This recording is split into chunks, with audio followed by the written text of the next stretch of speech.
They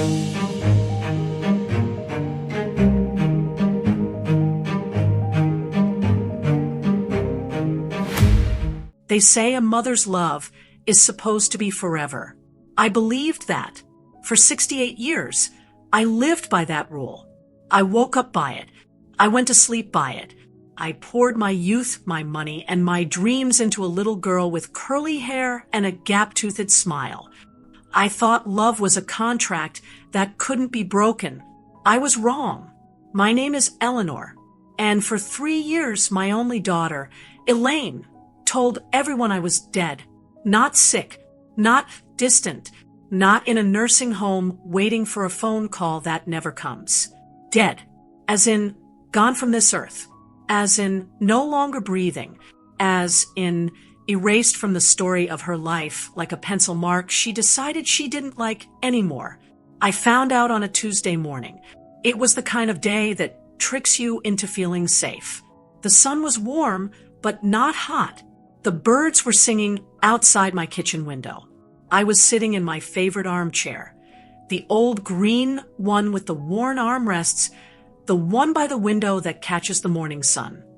I had just finished watering my petunias, red ones. They were my late mother's favorite.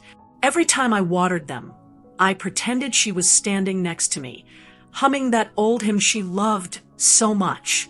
Life felt quiet, ordinary, safe. Then I opened Facebook.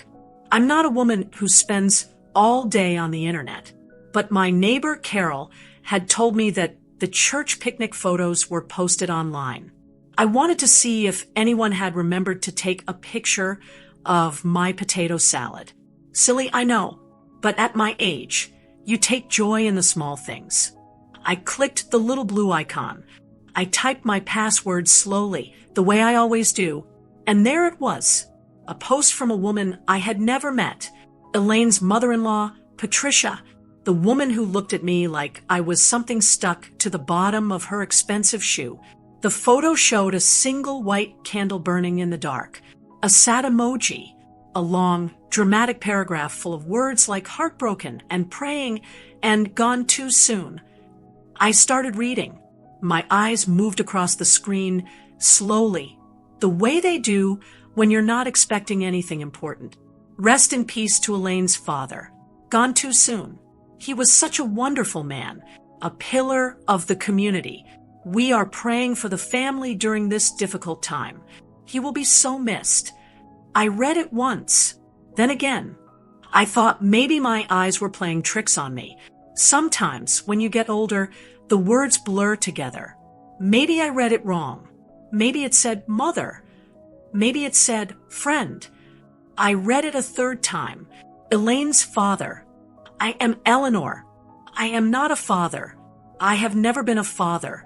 I am a mother, a grandmother, a widow who spent 40 years working the register at a grocery store, so her daughter could have ballet lessons and new shoes and a chance at a better life.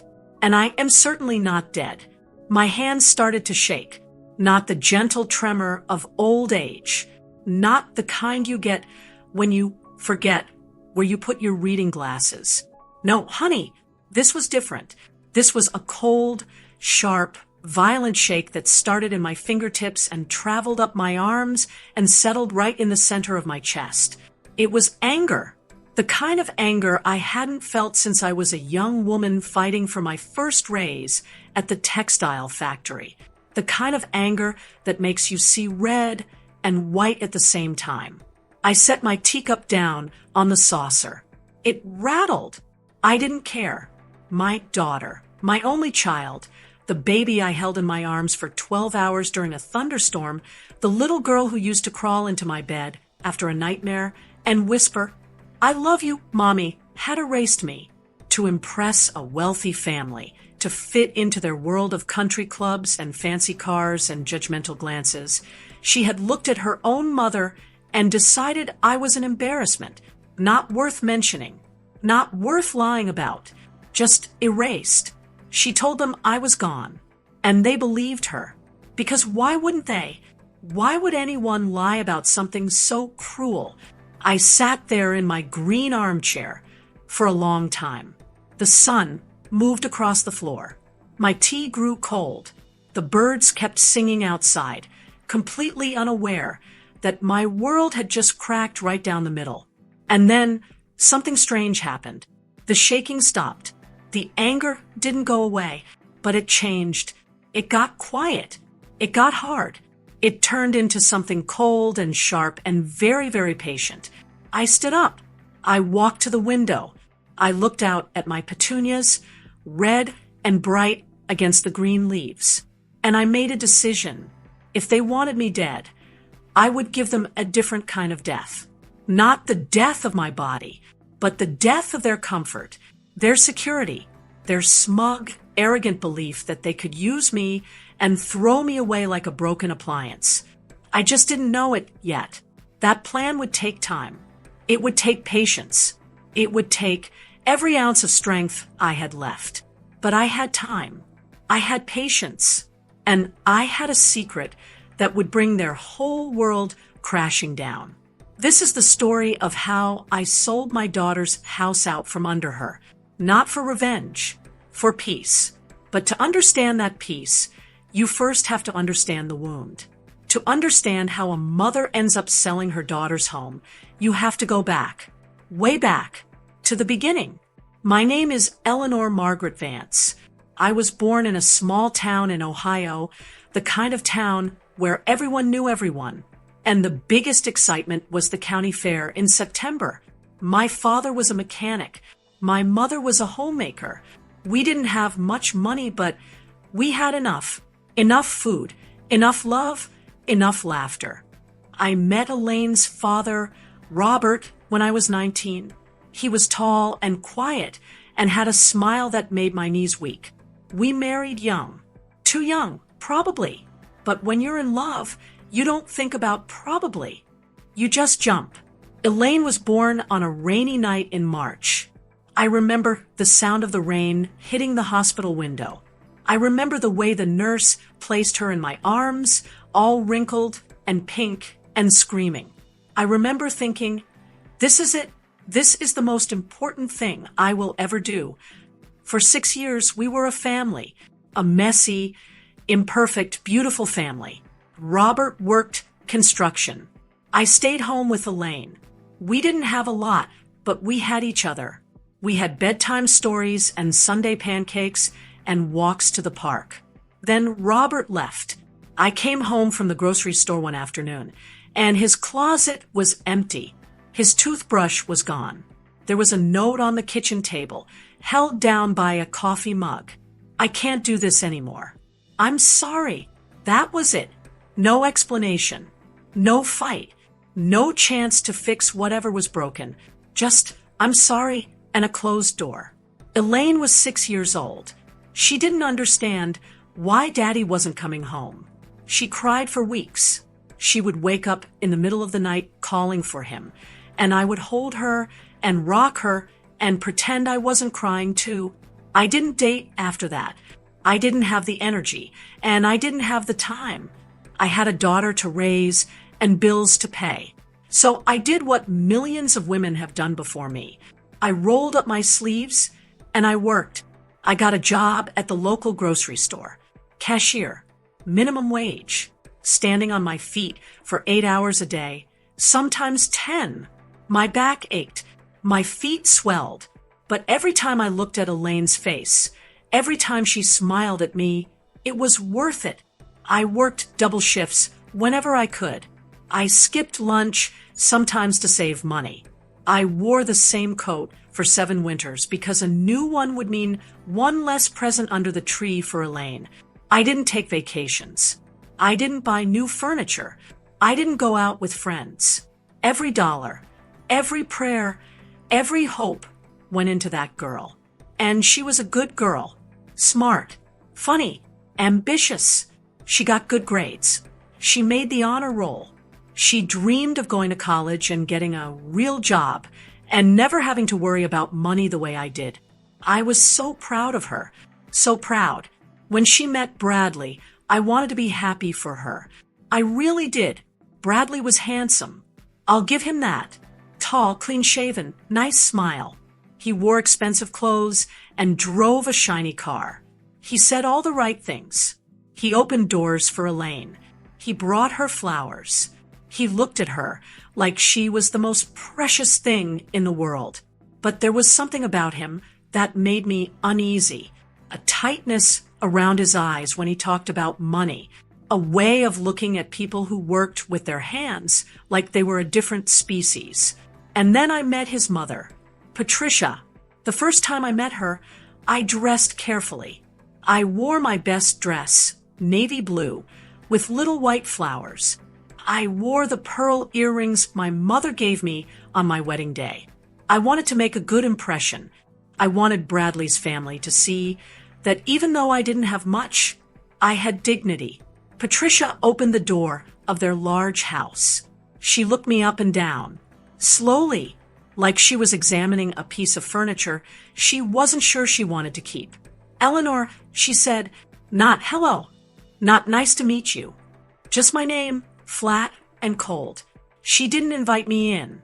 She stood in the doorway, blocking the entrance, like I might try to steal something if she turned her back. "Bradley tells me you work at the grocery store," she said. Her voice was polite, but sharp, like a knife wrapped in silk. "That's right," I said. 30 years now." She nodded. "That must be difficult." It wasn't a question. It was a judgment.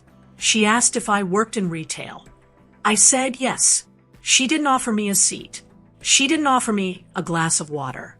She stood there in her expensive dress and her expensive shoes and her expensive haircut, and she made me feel like I had mud on my shoes. I wanted to leave. I wanted to grab Elaine's hand and walk away and never look back. But Elaine was in love. And when your child is in love, you swallow your pride. You smile. You nod. You pretend not to notice the insults wrapped in polite words. That's what mothers do. Elaine wanted the wedding, the big one. I tried to talk her into something smaller, something we could afford without breaking the bank. A backyard wedding, a church reception with punch and cake, something simple and sweet and full of love. But Patricia had other ideas. "We're a prominent family in this town. Eleanor," she said to me over the phone, her voice dripping with condescension. "We have a reputation to maintain. Bradley's father's dealership depends on appearances." Appearances. That word would come to haunt me. Elaine wanted the ice sculptures, the live band, the sit-down dinner for 200 guests, the designer dress, the professional photographer, the whole fairy tale. And I wanted to give it to her. So I did what I had always done. I sacrificed. I sold my little blue Honda. That car had been with me for 12 years. It had taken Elaine to school, to the doctor, to her first job interview. It had carried groceries and Christmas trees and moving boxes. It was more than a car. It was a part of my life. But I sold it. I cashed out the small savings bond my own mother had left me, the one she had bought when I was born, the one she said was for a rainy day. Well, it was pouring. I scraped together $10,000. It was everything I had. My retirement, my safety net, my emergency fund. I handed it to Elaine in an envelope. She cried. She hugged me. She said, "Thank you, Mom. I'll pay you back someday." She never did. The wedding was beautiful. I'll give Patricia that. She knew how to throw a party. The flowers were stunning. The food was delicious. The band played all the right songs. But I was seated at the back, near the kitchen. Patricia had put me at the family table. But it wasn't really a family table. It was a folding table near the restrooms, draped with a white cloth to hide the scratches. The real family table, the one with the fancy centerpiece and the crystal glasses and the silverware that probably cost more than my first car, was for Patricia's friends, for the dealership owners, for the important people. I sat at my folding table. I watched my daughter dance with her new husband. I watched Patricia pose for photos with the happy couple, her arm wrapped around Elaine like she had raised her herself. No one asked me to be in the photos. No one offered me a piece of the wedding cake that I had helped pay for. Patricia came by my table once.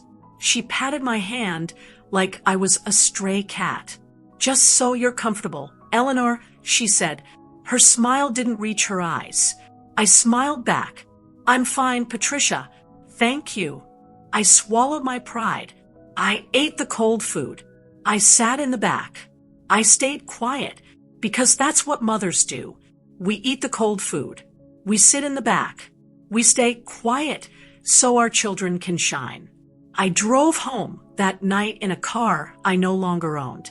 I sat in my empty apartment. I looked at the walls and I cried, not because I was sad, but because I knew deep in my bones that I had just lost my daughter. She belonged to Patricia now. After the wedding, the calls from Elaine became shorter. At first, she called every few days, just to check in, to tell me about the new house she and Bradley were renting, to complain about Patricia's meddling. Then the calls became weekly, then every 2 weeks, then once a month. If I called her, she would answer in a whisper, "Mom, I can't talk right now. Patricia is here." I would hear Patricia's voice in the background, laughing, giving orders, running my daughter's life like it was her own. "Okay, sweetheart," I would say, "call me when you have time." But she never had time. The grandchildren came, twin boys, Daniel and Marcus. My heart soared. I remember the day Elaine told me she was pregnant. She called me, and for a few minutes, she sounded like my daughter again. Excited, scared, happy. "Mom, you're going to be a grandmother." I cried. I laughed. I thanked God. I spent weeks knitting blankets, soft blue ones with little white edges. I bought little stuffed bears, one for each boy. I found a beautiful baby book and wrote a message inside.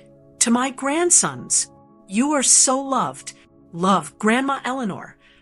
I drove 2 hours to their house for a visit. I had called ahead. I had told Elaine I was coming. She said, "Okay, Mom, that sounds nice." But when I arrived, Patricia was there. She met me at the door. She stepped outside onto the porch and closed the door behind her. The heavy wooden door, the one that separated me from my daughter and my grandchildren. "Eleanor," she said. Her voice was calm, almost pleasant. That made it worse. "The boys have a nanny. They have a schedule. Feeding times, nap times, bath times. It's very structured." She paused.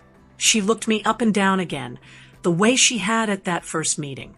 "Your energy upsets the routine." My energy. She meant my poverty, my grocery store job, my warm coat, my old car, my faded house dress, my gray hair, my wrinkles, my age. She meant I didn't fit into her perfect picture. I looked past her shoulder through the window. I saw my daughter, Elaine, standing in the kitchen. She was holding one of the twins.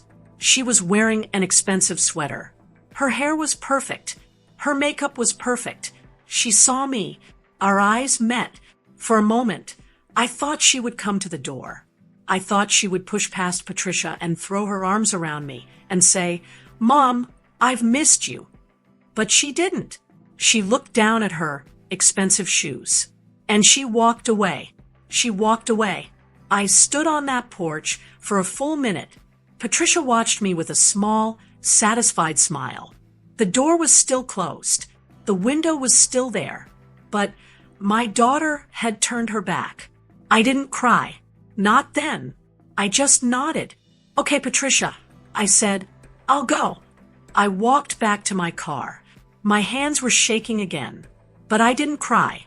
I drove the 2 hours home in silence. I walked into my apartment.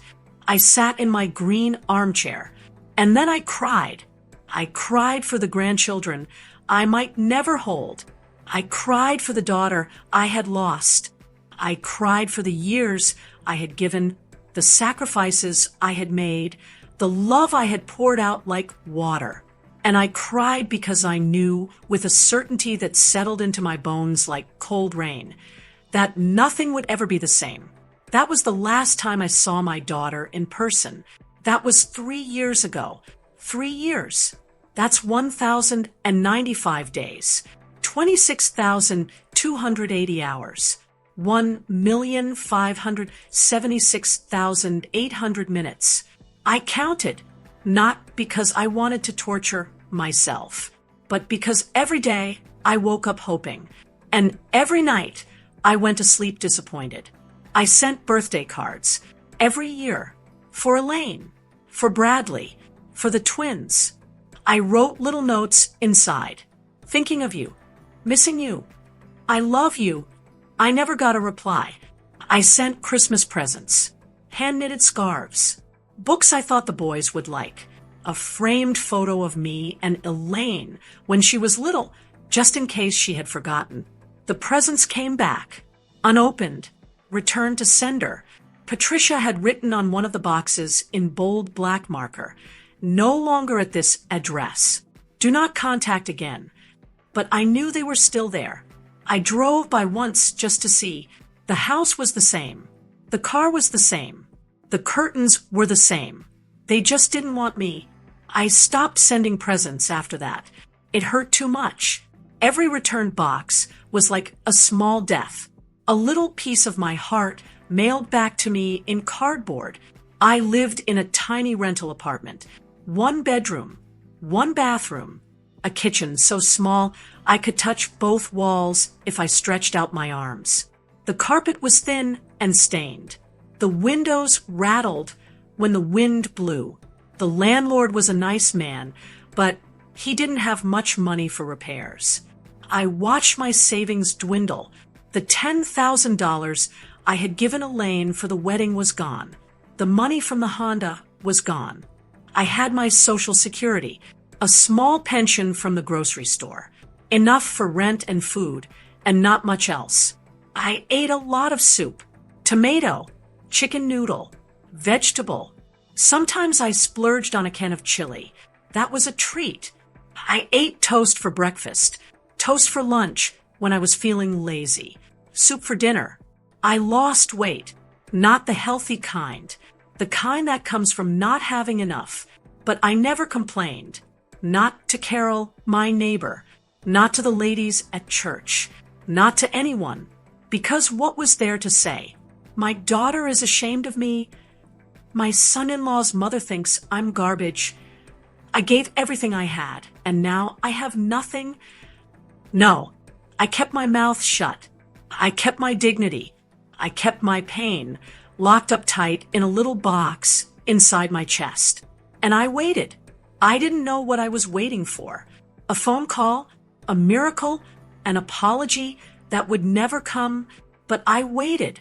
And then came the Facebook post. But what I haven't told you yet is what happened after I read it. After my hands stopped shaking, I did something I hadn't done in years. I looked at Patricia's profile. I scrolled through her photos, her vacation in Florida, her new kitchen remodel, her book club meetings, her charity galas. And then I saw it, a photo of the twins, Daniel and Marcus. They were 5 years old now. They had grown so much. They had Elaine's eyes, Bradley's smile. They were wearing matching sweaters, red and green, Christmas colors. The caption said, "Grandma's little angels." So blessed to have these boys in my life. Family is everything. Grandma. She called herself Grandma. Not me. Her. I was the one who knitted the blankets. I was the one who bought the stuffed bears. I was the one who wrote the messages in the baby books. I was the one who stayed up at night dreaming of holding those boys, reading to them, teaching them to bake cookies the way my mother taught me. But Patricia was Grandma. I was nobody. I was dead. I closed my phone. I set it down on the table. I walked to the kitchen. I poured myself a glass of water. I drank it slowly. I looked out the window at the parking lot, at the dumpster, at the cracked asphalt, and I thought about the deed. The deed to the house at 1428 Maple Drive, the house I had bought for Elaine when she was 20, the house I had paid for with cash, $60,000, my retirement fund, my inheritance from my mother, the house that was still legally in my name. I had the deed in my jewelry box, hidden under a string of fake pearls my husband gave me in 1978. The pearls weren't worth anything, but the deed was worth everything. For 3 years, I had sat on that deed. I had thought about using it, about selling the house, about taking back what was mine. But I couldn't, because Elaine lived there. And despite everything, despite the silence and the shame and the pain, she was still my daughter.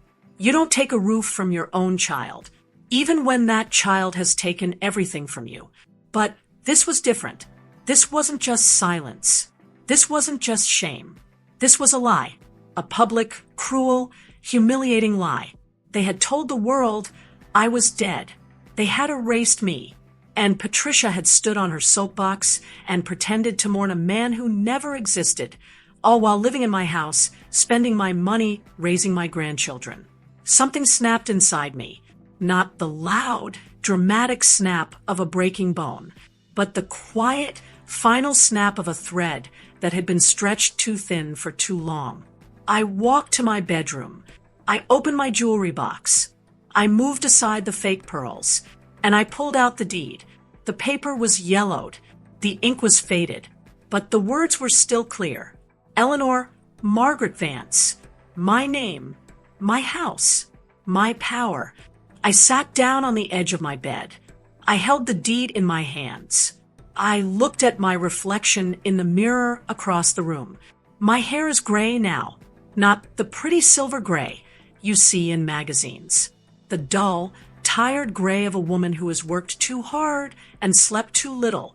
My hands have veins like rivers, raised and blue beneath thin skin.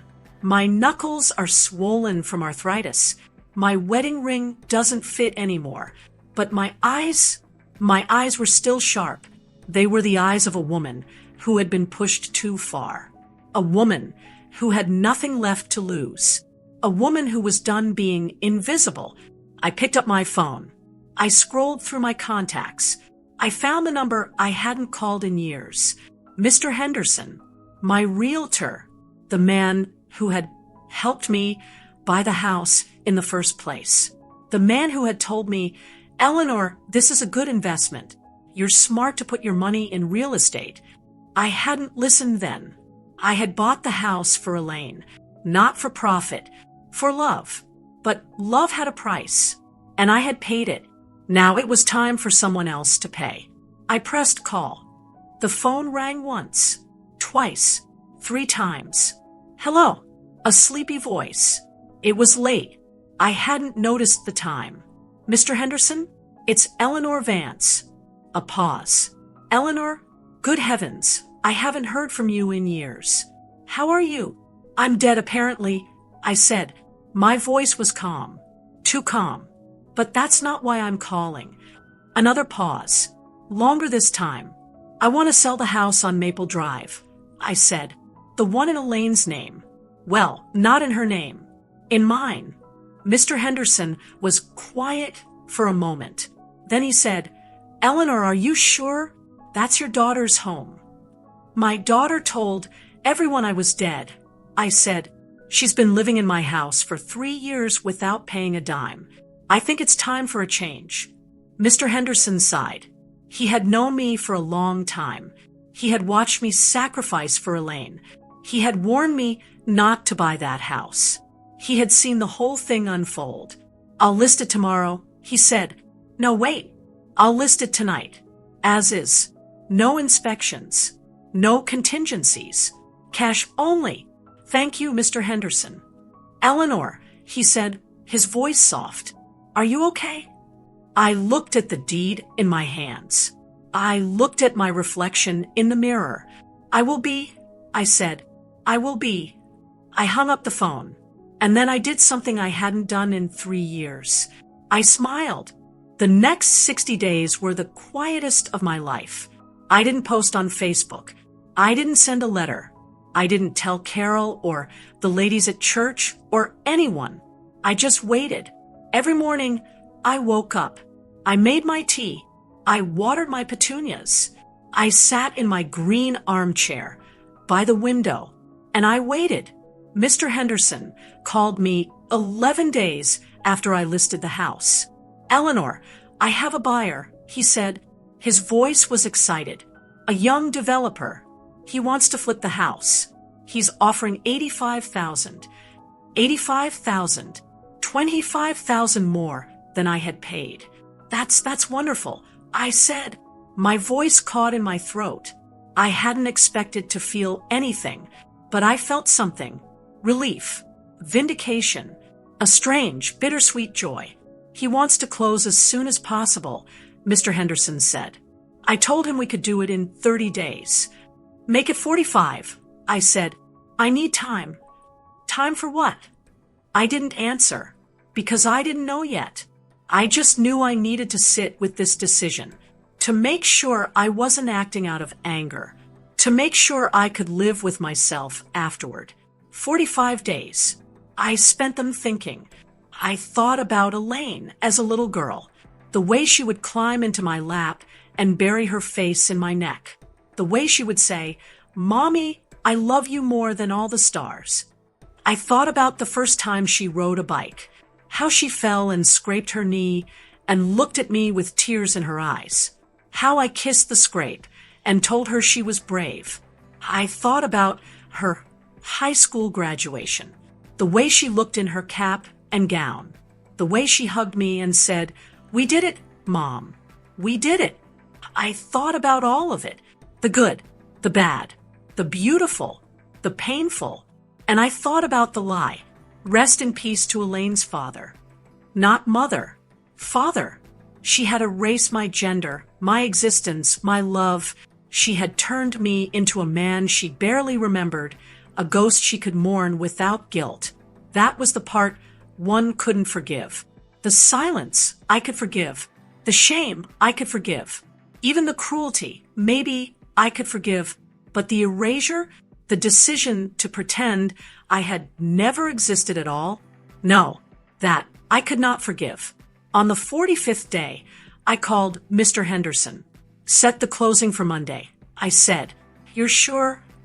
I've never been more sure of anything in my life. The night before the closing, I drove to Maple Drive. I parked across the street. I turned off my headlights.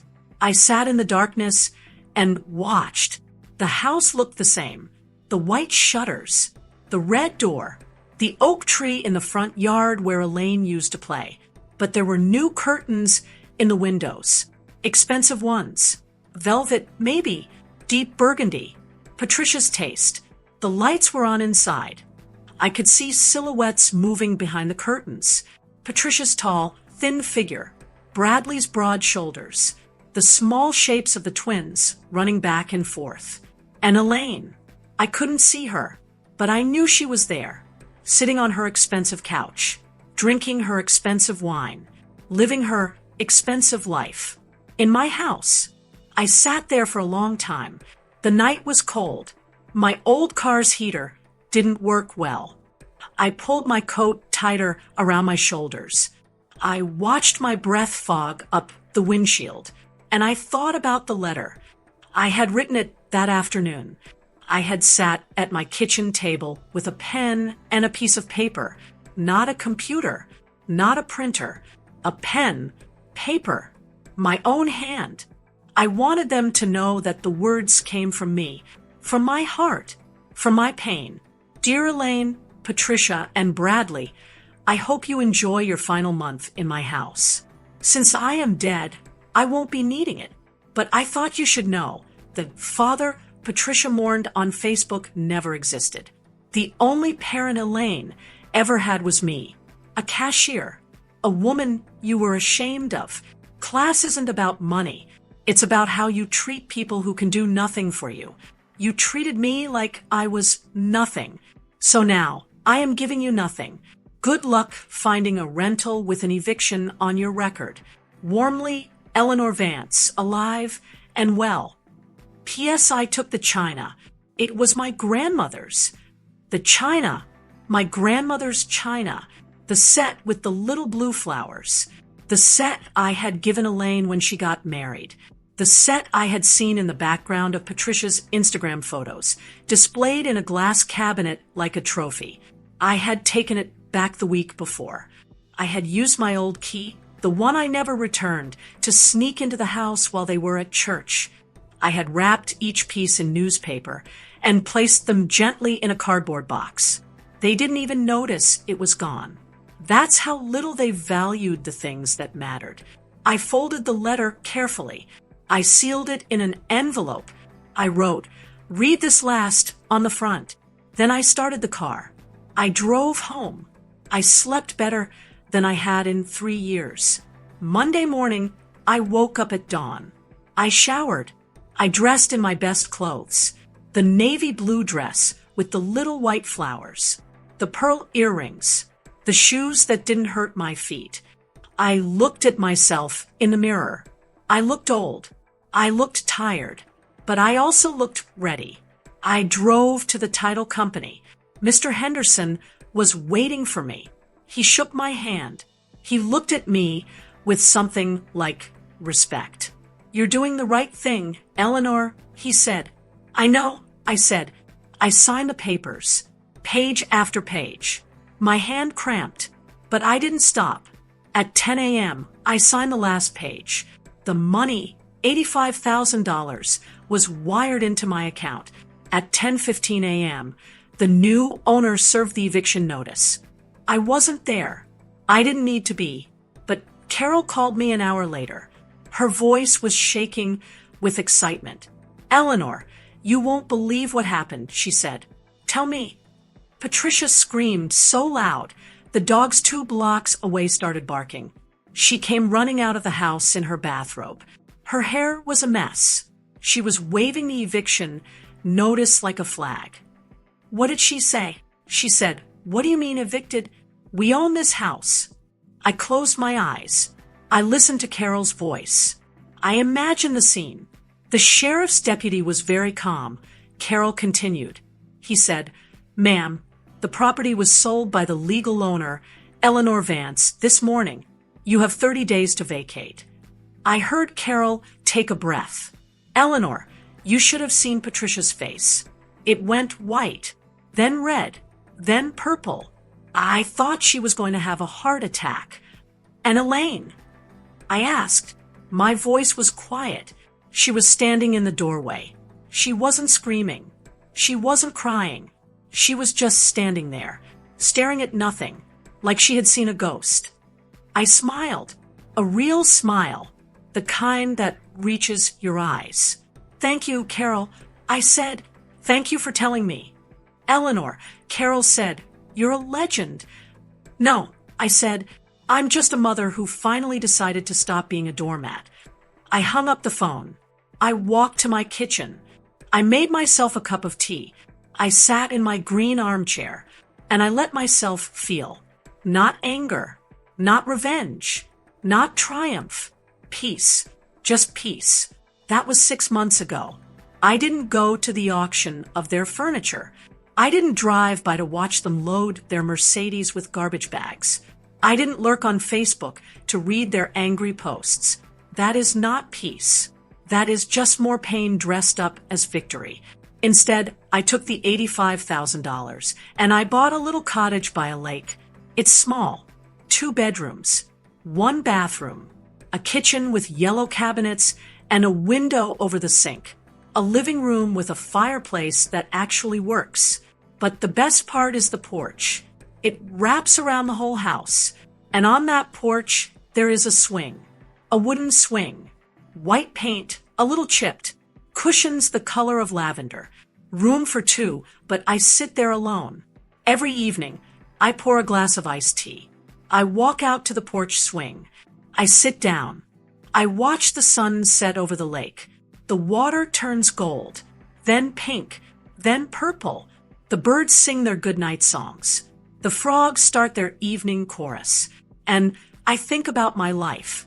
I think about the sacrifices, The sleepless nights, the double shifts, the cold food, the folding table near the bathroom.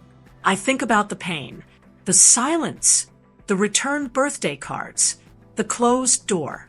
And I think about the phone call. Elaine called me last week. I was sitting on the porch swing. The sun was setting. My phone buzzed. I looked at the screen. Elaine. My heart skipped. Even after everything, it skipped. I let it ring 3 times. I wanted her to wait. I wanted her to wonder if I would answer. Then I picked up. Hello, Mom. Her voice was small, broken, the voice of a little girl, not a grown woman.